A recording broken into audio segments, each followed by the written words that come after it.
देखिए, देश के राष्ट्रपति द्रौपदी मुर्मू आज 9 जनवरी को मेघालय में ICAR की स्वर्ण जयंती कार्यक्रम का उद्घाटन भी करेगी। मेघालय के रिभोई जिले में यह कार्यक्रम होगा। और वहीं खबर आ रही दोस्तों की सावरेन गोल्ड बॉन्ड स्कीम को बंद कर सकती है अब सरकार। बजट 2025 में SGB यानी सावरेन स्कीम के लिए नए एलोकेशन की संभावना कम ही दिख रही है, क्योंकि इस स्कीम से सरकार को घाटा हो रहा है। तो हो सकता है कि आने वाले 1 फरवरी के बजट में सरकार इस स्कीम को बंद करने का फैसला कर सकती है। एक्सपर्ट का ऐसा मानना है। चलिए अगली खबर देखिए। जोमेटो कंपनी अब मात्र 15 मिनट में खाना डिलीवर करेगी। अगर रेस्टोरेंट से आपके घर की लोकेशन 1.5 किलोमीटर तक की रेंज में है तो ये सर्विस अवेलेबल होगी। हालांकि फिलहाल जोमेटो ने ये सर्विस देश के कुछ इलाकों में, शहरों में शुरू की है। देश भर में शुरू होना अभी बाकी है। ऑनलाइन फूड एग्रीगेटर जोमेटो अब मात्र आपको 15 मिनट में फूड डिलीवरी की सर्विस भी देगा, है ना। और ओला कंपनी को लेकर भी एक बड़ी खबर सामने आ रही। ओला इलेक्ट्रिक को सेबी ने चेतावनी दी। कंपनी ने डिस्क्लोजर नियमों का उल्लंघन किया। BSE NSE से पहले ही सोशल मीडिया पर स्टॉक के बारे में जानकारी दी। तो ये वजह की भारतीय स्टॉक मार्केट रेगुलेटर सेबी ने ओला कंपनी को इसको लेकर फटकार भी लगाई है। चलिए अगली बड़ी खबर आ रही दोस्तों। वन नेशन वन इलेक्शन यानी एक देश एक चुनाव पर JPC की पहली बैठक हुई और इसमें सांसदों को 18,000 पन्नों की एक रिपोर्ट भी मिली। हालांकि कांग्रेस ने इस ड्राफ्ट को संविधान विरोधी बताया है। जहां तक आपको पता होगा, केंद्र सरकार देश भर में एक देश एक चुनाव सिस्टम लागू करने जा रही है और इसी को लेकर JPC की ये मीटिंग भी हुई। इस पहली बैठक में काफी तीखी नोकझोंक भी देखने को मिली और अब 18,000 पन्नों की रिपोर्ट ये तय करेगी कि क्या हमारे देश में एक राष्ट्र एक चुनाव सिस्टम लागू हो पाएगा या नहीं। देखते हैं दोस्तों, आगे इस पर जो भी अपडेट आएंगे मैं आपको बताता रहूंगा। फिलहाल देखिए, हाईकोर्ट का एक बड़ा फैसला। हाईकोर्ट ने कहा कि क्या कमजोर दिमाग की महिला मां नहीं बन सकती है, उसे भी पेरेंट बनने का हक है। एक 21 सप्ताह की कमजोर दिमाग वाली गर्भवती महिला के पिता ने उस महिला के अबॉर्शन की याचिका लगाई। तो इसी मामले पर सुनवाई करते हुए बॉम्बे हाईकोर्ट ने यह बड़ा फैसला सुनाया और कहा कि मानसिक रूप से कमजोर महिला को भी मां बनने का पूरा अधिकार है। हाईकोर्ट ने कहा कि कोई भी व्यक्ति अति बुद्धिमान नहीं हो सकता है। हर इंसान की बुद्धि का स्तर अलग अलग होता है। ऐसे में किसी से भी उसके पेरेंट बनने का अधिकार हम नहीं छीन सकते हैं। और दोस्तों, महिला पुरुष के मामले को लेकर केरल हाईकोर्ट की तरफ से भी एक बड़ा फैसला सुनाया गया। केरल हाईकोर्ट ने कहा कि महिला के फिगर पर कमेंट करना भी अपराध है। मामला यह था कि ऑफिस में काम करने वाली कोई सहकर्मी महिला रही होगी किसी पुरुष की, तो उस पुरुष ने महिला के फिगर को लेकर कमेंट किया। तो हाईकोर्ट में इस मामले की सुनवाई हुई और हाईकोर्ट ने कहा कि महिला पर किसी भी तरह की ऐसी टिप्पणी करना एक तरह से अपराध है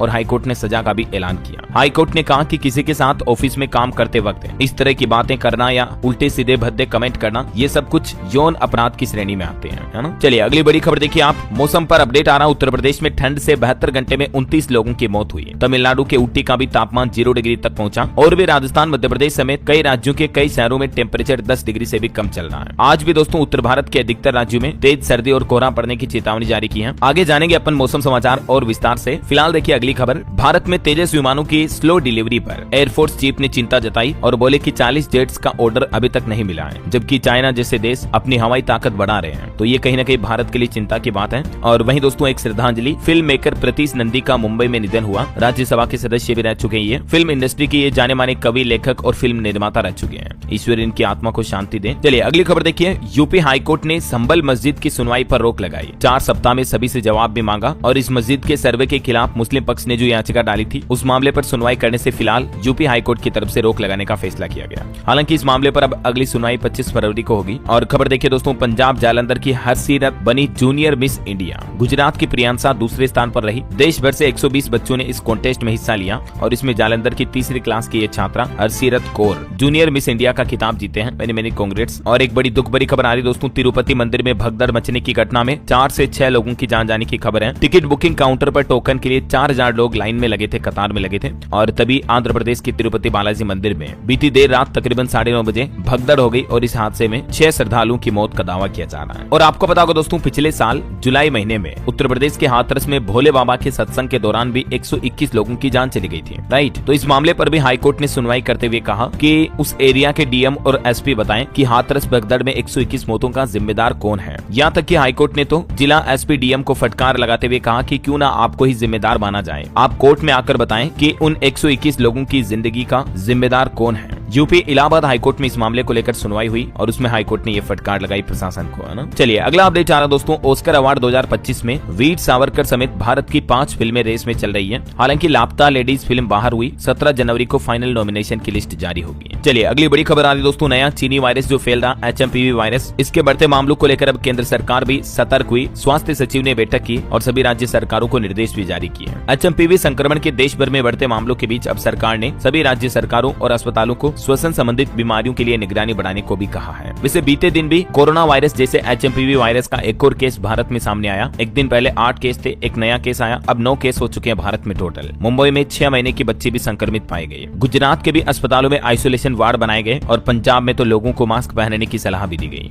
देखिए दोस्तों, इस वायरस को लेकर कुछ और अपडेट। HMPV वायरस को लेकर जम्मू कश्मीर स्वास्थ्य विभाग भी एक्शन में आया, आइसोलेशन वार्ड तय किए गए। और इधर झारखंड में भी HMPV वायरस के बढ़ते खतरों के बीच सरकार ने अलर्ट जारी किया। इमरजेंसी मीटिंग भी बुलाई हेमंत सोरेन सरकार ने। और दोस्तों, HMPV वायरस को लेकर WHO यानी विश्व स्वास्थ्य संगठन की तरफ से भी एक बयान जारी किया गया। WHO का कहना कि ये कोई नया वायरस नहीं है, तो फिलहाल चिंता ना करें, आप टेंशन ना लें। कुछ और राज्य सरकारों के अपडेट देखिए आप। इस वायरस को लेकर छत्तीसगढ़ सरकार ने भी टीम बनाई। स्वास्थ्य मंत्री बोले कि इमरजेंसी सिचुएशन नहीं, लेकिन स्वास्थ्य विभाग को फिर भी अलर्ट रहना होगा। और दोस्तों, इस वायरस को लेकर यूपी उत्तर प्रदेश BHU के वैज्ञानिक का एक इंटरव्यू भी सामने आ रहा और उसमें साइंटिस्ट बोलते हैं कि 5 साल तक के बच्चों को ज्यादा खतरा है। ऐसे में अगर ये वायरस भारत में ज्यादा फैलता है तो फिजिकल डिस्टेंसिंग बनाए रखना ही एकमात्र सहारा होगा। यानी हो सकता है दोस्तों कि जो कोरोना काल के दौरान लॉकडाउन और सोशल डिस्टेंसिंग का हमने पालन किया, वैसे ही नियमों का पालन आपको इस HMPV वायरस में भी करना पड़ सकता है। यूपी लखनऊ के अस्पतालों में भी इस वायरस के लिए अलग से बेड रिजर्व किए गए और अस्पताल स्टाफ को अवेयरनेस बढ़ाने की एडवाइजरी भी जारी की। पूरे यूपी में अलर्ट जारी किया योगी सरकार ने। और दोस्तों, इधर बिहार से खबर है कि इस चीनी वायरस की जांच नहीं हो रही है बिहार में, तो अब बिहार के जो सैंपल है उन्हें पुणे भेजा जाएगा। हालांकि राज्य से सटे बंगाल में 5 महीने का बच्चा संक्रमित पाया गया, उसके बावजूद बिहार में पटना जंक्शन और एयरपोर्ट पर प्रशासन की लापरवाही देखने को मिली। और दोस्तों, बिहार के अधिकतर जिलों में तो इस वायरस को लेकर प्रशासन ने लोगों को अलर्ट रहने की अपील की है। देखिए, बिहार बांका में लोगों से मास्क पहनने की भी अपील की गई। अस्पताल प्रबंधक ने बैठक करके ये निर्देश भी जारी किए। और बिहार पटना में भी NMCH में तैनात डॉक्टर संजीव नोडल अधिकारी बोले कि कोरोना की ही तरह इस वायरस से भी परहेज करें लोग बाग, और ट्रेवल अगर आप कहीं कर रहे हैं, सार्वजनिक स्थानों पर जा रहे हैं, तो उस दौरान मास्क लगाने की सलाह भी दी गई। पंजाब सरकार ने भी बच्चों और बुजुर्गों को मास्क पहनने की सलाह दी है। इस वायरस के अलर्ट को लेकर पंजाब के स्वास्थ्य मंत्री बोले कि डरने की जरूरत नहीं है, हम तैयार हैं इसको लेकर। झारखंड में भी चीनी वायरस का सर्विलांस तेज करने के निर्देश दिए हेल्थ सेक्रेटरी ने। और झारखंड के रिम्स में तो जल्द ही जांच वगैरह भी शुरू की जाएगी। इस वायरस की जांच की टेस्ट किट भी खरीदेगा झारखंड रिम्स। हरियाणा में भी दोस्तों नए वायरस का अलर्ट जारी हुआ। अस्पतालों में लैब ऑक्सीजन प्लांट चालू हालत में रखने के आदेश दिए। और पंजाब में तो मास्क पहनने की सलाह दी है, मैंने आपको बताया।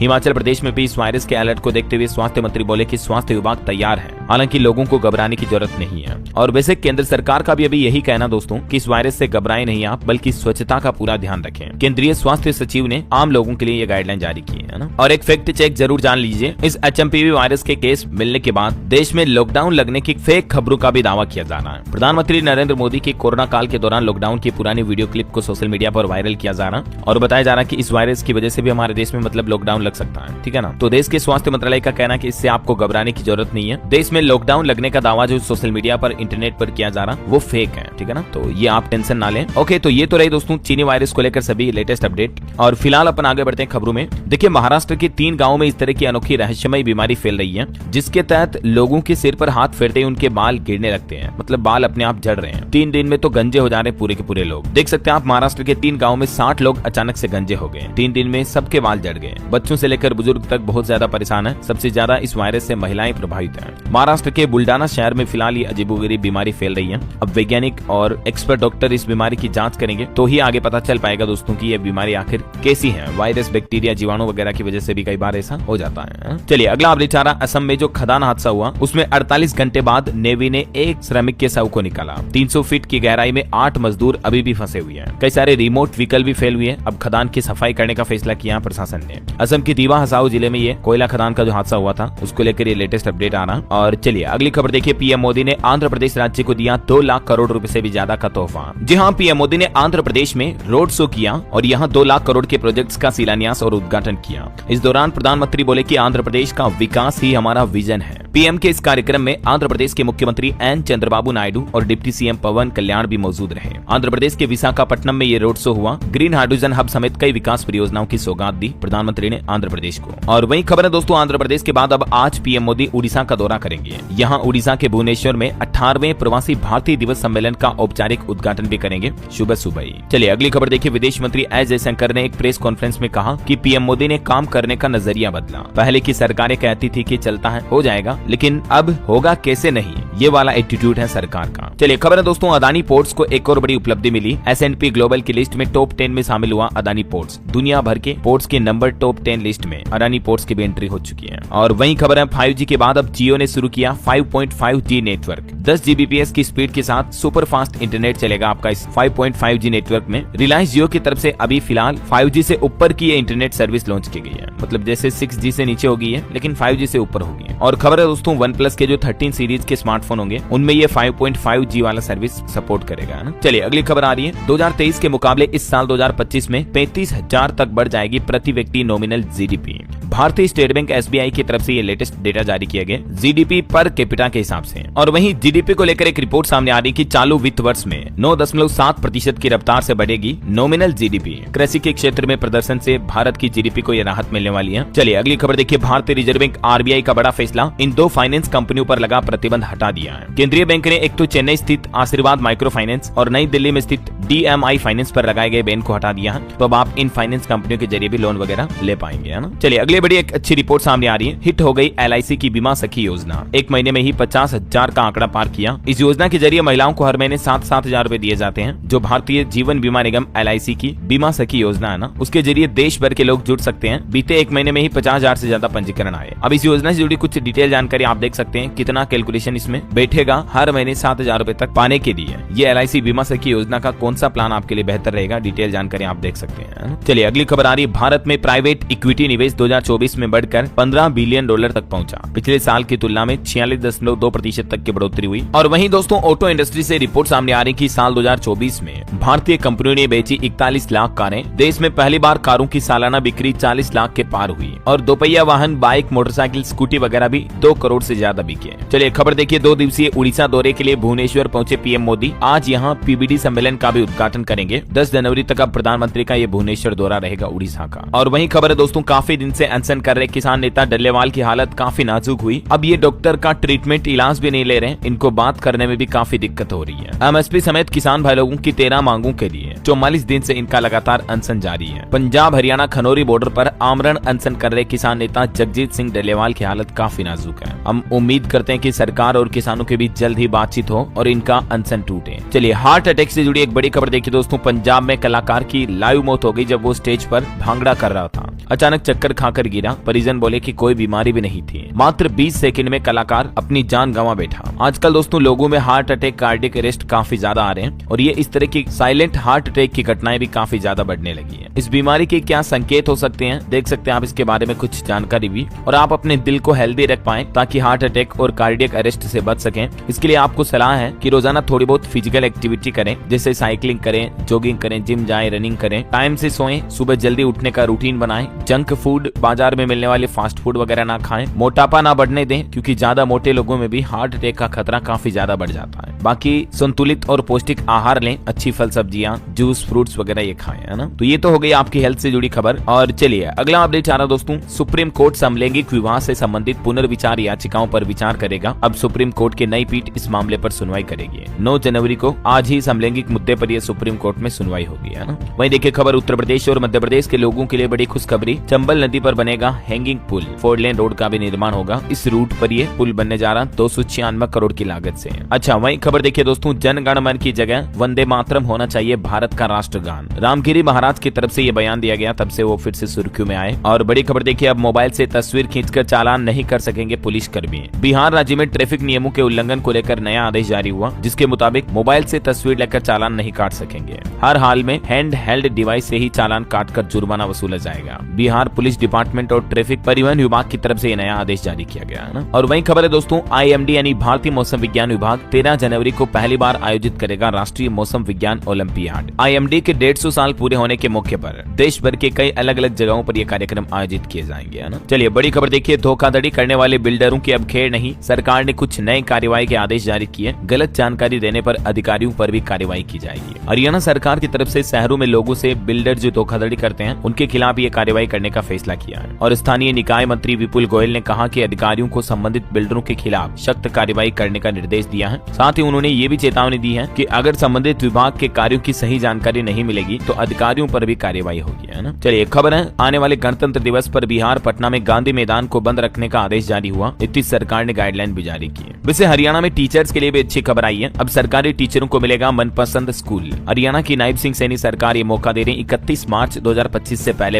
हरियाणा राज्य के शिक्षक अपनी इच्छित लोकेशन पर अपना ट्रांसफर करवा पाएंगे मनपसंद स्कूल में। तो ये नए साल 2025 जिसमें हरियाणा सरकार का बड़ा तोहफा है। और इसके अलावा दोस्तों हरियाणा गवर्नमेंट ने राज्य के 2 लाख युवाओं को सरकारी नौकरी देने की भी घोषणा की है। मुख्यमंत्री नायब सिंह सैनी की तरफ से यह बड़ा ऐलान किया गया। उन्होंने कहा कि अब तक 1,71,000 से ज्यादा युवाओं को मेरिट के आधार पर नौकरी दी गई है। और आगे भी मुख्यमंत्री नायब सिंह सैनी ने राष्ट्रीय युवा महोत्सव के लिए हरियाणा के 75,000 युवाओं को हरी झंडी दिखाते हुए मेरिट के आधार पर नौकरी देने की प्रतिबद्धता दोहराई है। कुल मिलाकर 2 लाख युवाओं को नई नौकरियां देने का संकल्प है हरियाणा सरकार का, है ना। वैसे देश भर के सभी राज्यों के युवाओं के लिए भी अच्छी खबर है। मैंने आपको ये अपडेट बताया भी था। अगले 2 साल में 5 लाख लोगों को भारत में AI यानी आर्टिफिशियल इंटेलिजेंस की ट्रेनिंग मिलेगी, क्योंकि अभी एक दिन पहले ही भारत सरकार और माइक्रोसॉफ्ट कंपनी के बीच एक समझौता करार हुआ है। माइक्रोसॉफ्ट के CEO सत्या नडेला ने PM मोदी से मुलाकात भी की थी। तो उस दौरान इंडिया और माइक्रोसॉफ्ट के बीच समझौता हुआ है। माइक्रोसॉफ्ट ने इंडिया AI मिशन के साथ हाथ मिलाया। साल 2026 तक 5 लाख लोगों को कौशल प्रशिक्षण दिया जाएगा AI और टेक्नोलॉजी के क्षेत्र में, है ना। और साथ ही 1 लाख AI इनोवेटर्स और डेवलपर्स को हैकाथॉन, कम्युनिटी बिल्डिंग सॉल्यूशंस और AI मार्केट प्लेस के जरिए भी सपोर्ट किया जाएगा। इतना ही नहीं दोस्तों, इस MOU के तहत 20 राष्ट्रीय कौशल प्रशिक्षण संस्थानों के अंतर्गत AI प्रोडक्टिविटी लैब भी स्थापित किए जाएंगे, जो कि 10 राज्यों में मौजूद इन संस्थानों के 20,000 एजुकेटर्स को फाउंडेशन कोर्स प्रदान करेंगे। और ये सहयोग health care, education, accessibility, agriculture जैसे कई अलग अलग सेक्टर पर फोकस होगा, है ना। कुल मिलाकर भारत में AI इंफ्रास्ट्रक्चर को बढ़ाने के लिए $3 बिलियन निवेश करेगी माइक्रोसॉफ्ट कंपनी। ये बड़ा अनाउंसमेंट किया है सत्या नडेला MS के CEO ने, है ना। और एक रिपोर्ट सामने आ रही है कि दोस्तों पिछले 10 साल में केंद्र सरकार ने कृषि क्षेत्र में अपना खर्च 6 गुना तक बढ़ाया। और कृषि क्षेत्र में पैसों के आवंटन में भी PM किसान सम्मान निधि स्कीम जो है वो एक बड़ी हिस्सेदारी रही। और दोस्तों केंद्र सरकार का ये भी कहना है कि वंदे भारत स्लीपर ट्रेनों पर रेल मंत्रालय ने अपडेट देते हुए कहा कि बजट का 76% 9 महीनों में ही खर्च कर दिया रेलवे ने। चलिए अगली खबर आ रही है। बैंकों पर RBI की तरफ से डंडा चलने वाला। 30 दिन में अगर ग्राहकों की शिकायत का निपटारा नहीं किया तो ग्राहक को रोज चुकाने होंगे 100 रुपए। भारतीय रिजर्व बैंक RBI की तरफ से ग्राहकों के हित में ये एक नया फरमान जारी किया गया है। अब ग्राहकों की कोई भी बैंक से जुड़ी कंप्लेन है, मतलब शिकायत है, ठीक है ना, तो बैंकों को 30 दिन के अंतर्गत उसका समाधान करना ही होगा। ऐसा नहीं करने पर शिकायतकर्ता ग्राहक को प्रतिदिन 100 रुपए का मुआवजा हर्जाने के रूप में बैंक के द्वारा दिया जाएगा। देश के 13 राज्यों में कोहरा और पाला गिरने की चेतावनी जारी की है। 300 से ज्यादा उड़ानें प्रभावित हुई। ट्रेनों की रफ्तार पर भी ब्रेक लगे हैं, क्योंकि पहले से ही कोहरा बहुत ज्यादा पड़ रहा और मौसम विभाग का तो कहना कि अभी और गिरेगा पारा। मैंने आपको बताया था ठंड इतनी ज्यादा हो रही कि उत्तर प्रदेश में तो 72 घंटों में 29 लोगों की मौत हुई। और जम्मू, हिमाचल, उत्तराखंड, पहाड़ी राज्यों के अलावा भी तमिलनाडु में भी तापमान 0 डिग्री तक पहुंच चुका है। और भी देखिए दोस्तों कुछ अलग अलग राज्यों के मौसम अपडेट। मध्य प्रदेश में अगले 3 दिन कड़ाके की ठंड की चेतावनी। ग्वालियर, चंबल में शीतलहर भी चलेगी। राजस्थान के भी 8 जिलों में आज शीतलहर का अलर्ट है। रात का तापमान 10 डिग्री से नीचे पहुंचा। मकर संक्रांति से पहले राजस्थान में भी बारिश की चेतावनी है। और छत्तीसगढ़ में देखिए दोस्तों रायपुर समेत कई जिलों में रात में ठंड कम हुई। अगले 2 दिन 2 डिग्री तक और गिरेगा पारा। इधर हरियाणा में भी 2 दिन बारिश की चेतावनी। 7 जिलों में 3 दिन तक ठंड का डबल अटैक रहेगा। रात का तापमान और कम होगा। हिमाचल प्रदेश में भी शीतलहर और कोहरे का अलर्ट है। 7 शहरों का पारा माइनस में पहुंचा। 11 जनवरी को हिमाचल में फिर से बारिश और बर्फबारी की भी संभावना है। इधर पंजाब में देखिए चंडीगढ़ समेत पूरे राज्य के 11 जिलों में शीतलहर की चेतावनी। घना कोहरा छाएगा। आज पंजाब में बारिश का भी अलर्ट जारी किया मौसम विभाग ने। बिहार में भी पटना, मुजफ्फरपुर, गोपालगंज में कोल्ड डे रहा। 10 जनवरी से और ठंड बढ़ेगी। बिहार राज्य में 4 डिग्री तक पारा गिरेगा। पूरे प्रदेश में घने कोहरे का अलर्ट है। और झारखंड में भी मौसम विभाग का कहना दोस्तों के अगले 3 दिनों तक 4 डिग्री तक तापमान और गिरेगा। झारखंड में बर्फीली हवाओं से ठिठुरन फिर से लौटेगी। 9 जिलों में घने कोहरे का येलो अलर्ट है। इधर उत्तर प्रदेश में देखिए घटना हो गई। 38 जिलों में कोहरे की वजह से कई रोड एक्सीडेंट हुए। हाथरस में 3 गाड़ियां टकराई, जिसमें 3 युवकों की जान चली गई। अभी यूपी में भी फिर से बारिश के आसार है दोस्तों, तो सावधान रहिएगा आप। और हिमाचल प्रदेश में भी पैराग्लाइडिंग के दौरान एक टूरिस्ट की जान चली गई। खराब मौसम में ऐसी एक्टिविटी ना करें कभी भी, है ना। और भी दोस्तों अगले 24 घंटों के दौरान मौसम की संभावित गतिविधियां क्या रह सकती हैं, इस बारे में जानकारी आप देख सकते हैं स्क्रीन पर। कुछ अलग अलग राज्यों में हल्की फुल्की बारिश भी देखने को मिलेगी आज और कल। और अंतर्राष्ट्रीय न्यूज पर एक खबर देखिए। अमेरिका के 3 जंगलों में भयंकर आग लग गई। 3000 एकड़ में ये आग फैली। 30,000 लोगों ने घर भी छोड़ा इस बड़ी आग की वजह से। अभी फायर ब्रिगेड लगी हुई है आग बुझाने में। और चलिए दोस्तों अब अपन आज के सराफा बाजार पर नजर डाल लेते हैं। देखते हैं आज भारत में सोना चांदी के भाव में क्या अपडेट रहा। तो आज सोना चांदी के दाम में तेजी रही है। सोना 238 रुपए बढ़कर 77,364 रुपए प्रति 10 ग्राम पहुंच चुका है। जबकि चांदी में 29 रुपए की मामूली बढ़ोतरी के साथ अभी चांदी का भाव 89,503 रुपए प्रति किलो चल रहा है। ओके, और चलिए दोस्तों अब अपन कुछ मार्केट अपडेट्स देख लेते हैं फटाफट से। तो देखिए बीते दिन निचले स्तर से 662 अंक उछला शेयर बाजार। सेंसेक्स 50 अंक गिरकर 78,148 पर बंद हुआ। और निवेशकों के लिए खबर है, लक्ष्मी डेंटल का IPO 13 जनवरी को ओपन होगा। 15 जनवरी तक आप इसमें निवेश कर पाएंगे। और वहीं खबर है दोस्तों, छत्तीसगढ़ में जो पत्रकार का कांड हुआ था, उस मामले में 4 आरोपियों को 14 दिन की न्यायिक हिरासत में भेजा गया है। और खबर है दोस्तों, दिल्ली चुनाव में आम आदमी पार्टी को सपा और तृणमूल का सपोर्ट मिला, कांग्रेस अकेली रही है। अशोक गहलोत बोले कि आम आदमी पार्टी हमारी विपक्षी है, जबकि जबकि केजरीवाल बोले कि कांग्रेस भाजपा का गठबंधन उजागर हुआ। दिल्ली में विधानसभा चुनाव से पहले ये राजनीति में बड़ा उलटफेर देखने को मिल रहा है। इंडिया गठबंधन तो पूरा टूटता नजर आ रहा है। इंडिया ब्लॉक की सभी पार्टियां अलग थलग दिख रही हैं। इस बीच दिल्ली में चुनाव से पहले कांग्रेस ने दूसरी गारंटी का ऐलान किया और कहा कि दिल्ली के हर व्यक्ति को 25 लाख रुपए तक का बीमा मिलेगा। इस ऐलान के तहत दिल्ली के हर नागरिक को 25 लाख रुपए तक का जीवन रक्षा बीमा दिया जाएगा। कांग्रेस की तरफ से जीवन रक्षा योजना नाम से ये दिल्ली में नई योजना शुरू करने की घोषणा की है ना। और दोस्तों आंकड़ों में अगर देखें तो दिल्ली विधानसभा चुनाव में 7 साल में भाजपा का वोट प्रतिशत 5% तक बढ़ा है, लेकिन सीटें 31 से घटकर 8 हुई, जबकि कांग्रेस 24% से गिरकर 4% पर आई। ऐसे में देखना ये बड़ा ही दिलचस्प होगा कि क्या इस बार के विधानसभा चुनाव में दिल्ली में फिर से आम आदमी पार्टी ही सत्ता में आती है या कोई और राजनीतिक पार्टी दिल्ली वासियों का विश्वास जीतती है। ये तो वक्त ही बताएगा। अभी दिल्ली चुनाव से पहले आम आदमी पार्टी और बीजेपी के बीच पोस्टर वार भी चल रही है। बीजेपी ने फिर से केजरीवाल को टॉयलेट चोर लिखा। 9 दिन से अलग अलग पोस्टर जारी कर रही दोनों पार्टियां एक दूसरे के खिलाफ। और इधर दिल्ली में आम आदमी पार्टी का शीश महल वर्सेस भाजपा ने राजमहल को लेकर भी काफी सोशल मीडिया पर बातें बताई। कहा कि भाजपा ने आतिशी को बंगले वाली देवी बताया। आम आदमी पार्टी नेताओं की पुलिस से भी झड़प हुई। चलिए दिल्ली वासियों के लिए एक इंपॉर्टेंट अपडेट ये है दोस्तों कि सभी रेलवे स्टेशनों पर ये 4 दिन पार्सल बुकिंग सेवाएं बंद रहेगी। गणतंत्र दिवस के दौरान सुरक्षा को ध्यान में रखते हुए दिल्ली रेलवे प्रशासन की तरफ से आदेश जारी किया गया। 23 से 26 जनवरी तक दिल्ली के सभी रेलवे स्टेशनों पर पार्सल बुकिंग सेवा को बंद रखने का निर्णय लिया गया। यानी इस दौरान आप ना तो पार्सल बुक कर पाएंगे, वहां से सेंड कर पाएंगे, ना ही आप पार्सल रिसीव कर पाएंगे, है ना। और इसके अलावा दिल्ली के एलजी ने एक और मंजूरी दे दी है। राजधानी में अनाधिकृत कॉलोनियों के 150 निजी स्कूल भी नियमित किए जाएंगे, यानी इन स्कूलों को रेगुलर किया जाएगा, ठीक है ना। और वही खबर देखिए आप, दिल्ली मुख्यमंत्री आवास के बाहर धरने पर बैठे संजय सिंह और सौरभ भारद्वाज, भाजपा ने बंगले का वीडियो भी जारी किया। चलिए अगला अपडेट आ रहा। राजस्थान विधानसभा बजट सत्र भी 31 जनवरी से शुरू होगा। विभागों को नेवा एप्लीकेशन के माध्यम से ऑनलाइन भेजने होंगे प्रश्नों के जवाब। और खबर है CII के अध्यक्ष बोले कि भारतीय रिजर्व बैंक RBI अगले महीने फरवरी से लोन की ब्याज दरों में कटौती कर सकता है, ऐसी उम्मीद है। वहीं रेल मंत्रालय का बड़ा ऐलान, जम्मू कश्मीर कटरा से लेकर श्रीनगर के बीच माइनस तापमान में चलने वाली ट्रेन के अंदर गर्म हीटर की सुविधा भी मिलेगी आपको। वैसे जम्मू वासियों को जल्दी न्यू रेलवे स्टेशन का तोहफा भी मिलने जा रहा। प्लेटफॉर्म पर भी कई नई फैसिलिटी मिलेगी। यहाँ 4 प्लेटफॉर्म होंगे और जम्मू रेलवे का ये प्रोजेक्ट 220 करोड़ रुपए की लागत से साल 2026 तक बनकर कंप्लीट हो जाएगा। अभी 2 दिन पहले आपको पता होगा PM मोदी ने जम्मू को ये नए रेल डिवीजन की सौगात दी थी। तो ये नया प्लेटफॉर्म बनने के बाद जम्मू को कई नई रेलगाड़ियों के साथ जोड़ा जाएगा। और भी आने वाली 13 जनवरी को मतलब PM मोदी कश्मीर में जेड मोड़ सुरंग का भी उद्घाटन करेंगे। तो प्रधानमंत्री के इन सभी रेलवे स्टेशन वगैरह के उद्घाटन पर जम्मू के मुख्यमंत्री अमर अब्दुल्ला ने भी बयान जारी करते हुए कहा कि PM मोदी ने जम्मू के लोगों के सपनों को पूरा किया। अब तेजी से होगा विकास। चलिए खबर है, केंद्रीय मंत्री अश्विनी वैष्णव ने महाकुंभ 2025 को समर्पित आकाशवाणी और दूरदर्शन का विशेष गीत भी लॉन्च किया। वहीं महाकुंभ 2025 में इस बार संगम में डुबकी लगाएंगे अमिताभ बच्चन, आलिया और रणवीर भी। गुरुओं की शरण में होंगे कई बॉलीवुड और टॉलीवुड स्टार भी। और खबर है कि महाकुंभ में हरियाणा के मुख्यमंत्री नायब सिंह सैनी भी खुद जाएंगे। वो बोले कि हमने प्रदेश के श्रद्धालुओं के लिए विशेष व्यवस्था की है। रेलवे से भी खबर आ रही, प्रयागराज महाकुंभ में मध्य प्रदेश के यात्रियों के लिए भी 40 स्पेशल ट्रेनें चलेगी। 35 से ज्यादा स्टेशनों से गुजरेगी ये रेलवे। चलिए खबर है दोस्तों, हिमाचल प्रदेश में पंचायत चुनाव की तैयारियां शुरू हुई। 31 मार्च तक नई पंचायतें बनाने के निर्देश दिए। जून से बनेगी वोटर लिस्ट भी। हिमाचल की सुक्खू सरकार द्वारा यह आदेश जारी किया गया है। और वहीं खबर देखिए आप, 31 मार्च 2025 तक 100% लागू करें नए आपराधिक कानूनों को। मुख्यमंत्री योगी आदित्यनाथ से जब मिले गृह मंत्री अमित शाह तो उन्होंने यूपी के लिए ये बात भी कही है। और खबर है, वी नारायणन इसरो के नए चेयरमैन बनाए गए। रॉकेट और स्पेसक्राफ्ट ऑपरेशन के एक्सपर्ट आई है। 14 जनवरी को एस सोमनाथ की जगह लेंगे। और खबर है, देश के रक्षा मंत्री राजनाथ सिंह ने मालदीव के रक्षा मंत्री से मुलाकात की। भारत मालदीव रक्षा क्षेत्र में सहयोग का भरोसा भी दिलाया। और हवाई यात्रियों के लिए एक नया आदेश देखिए, अब घरेलू एयरलाइनों को साझा करना पड़ेगा मौसम का भी डेटा। नागरिक उड्डयन मंत्रालय से चर्चा जारी है सरकार को लेकर इस नए नियम से संबंधित। और दुनिया के हालात देखिए जरा, दुनिया भर में 6 करोड़ से ज्यादा लोगों को ऑटिज्म है। पुरुषों में इसके मामले दोगुने हैं। वातावरण और जीवन शैली जैसे कारक ऑटिज्म के जिम्मेदार हैं। ऑटिज्म जो कि एक विशेष हेल्थ इश्यू है। इस समस्या से पीड़ित लोग न तो दूसरों की बात को ठीक से समझ पाते हैं और न ही स्वयं को अभिव्यक्त कर पाते हैं। इसे ऑटिज्म स्पेक्ट्रम डिसऑर्डर भी कहा जाता है। ऑटिज्म से पीड़ित बच्चों में ये लक्षण दिखते हैं, मतलब जो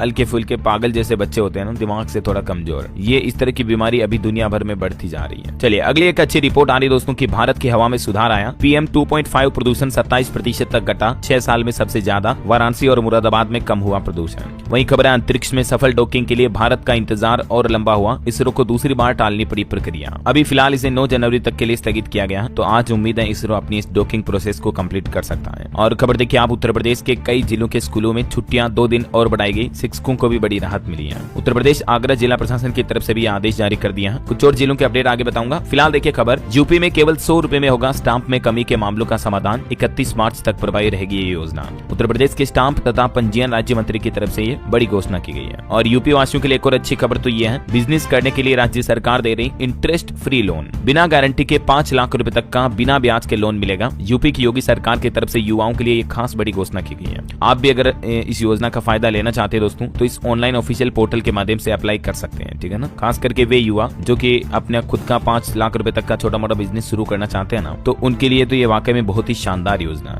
है ना। और एसबीआई की एक रिपोर्ट देखिए आप, एनएसओ के आंकड़ों के बाद एसबीआई ने वृद्धि दर के अनुमानों में कटौती की। प्रति व्यक्ति जीडीपी पर भी अच्छी खबर आई है, जिसमें एसबीआई ने रिपोर्ट में कहा कि वित्त वर्ष 2025 में प्रति व्यक्ति नॉमिनल जीडीपी 2023 की तुलना में लगभग 35,000 रुपए ज्यादा रहने का अनुमान है। मैंने आपको बताए थे ना ये रिपोर्ट शुरू में। अच्छा, रियल एस्टेट पर भी ये रिपोर्ट आ रही है कि महंगे मकानों की बिक्री पिछले 12 साल के शीर्ष पर पहुंची, यानी टॉप पर चल रही है अभी। बीते साल 2024 में भी 3.5 लाख से ज्यादा यूनिट्स महंगे मकानों की सेल हुई। और खबर है, अंडमान निकोबार द्वीप समूह के पास मिसाइल परीक्षण करेगा भारत। 15 जनवरी से कुल 2 मिशन आयोजित किए जाएंगे। एक तो 15 से 17 जनवरी पहला मिशन, और दूसरा मिशन होगा 19 से 20 जनवरी के बीच, है ना। और खबर देखिए अब, विजय माल्या या नीरव मोदी जैसे लोग देश छोड़कर नहीं भाग सकेंगे। भारत सरकार ने लॉन्च किया एक नया पोर्टल। अभी एक दिन पहले आपको बताऊंगा, गृह मंत्री अमित शाह ने इंटरपोल के जैसे ही भारत पोल पोर्टल जो लॉन्च किया था, तो उसके जरिए अब भारत के भगोड़े अपराधियों पर भी शिकंजा कसा जाएगा, है ना। वहीं खबर है दोस्तों, सुकन्या समृद्धि योजना पर भी सरकार ने फैसला लेते हुए जनवरी, फरवरी, मार्च तिमाही के लिए ब्याज दरों की घोषणा कर दी है ना। तो इस साल की पहली तिमाही पर भी इसमें आपको 8.2% सालाना ब्याज मिलेगा। चलिए कुछ और न्यूज अपडेट देख लेते हैं फटाफट से।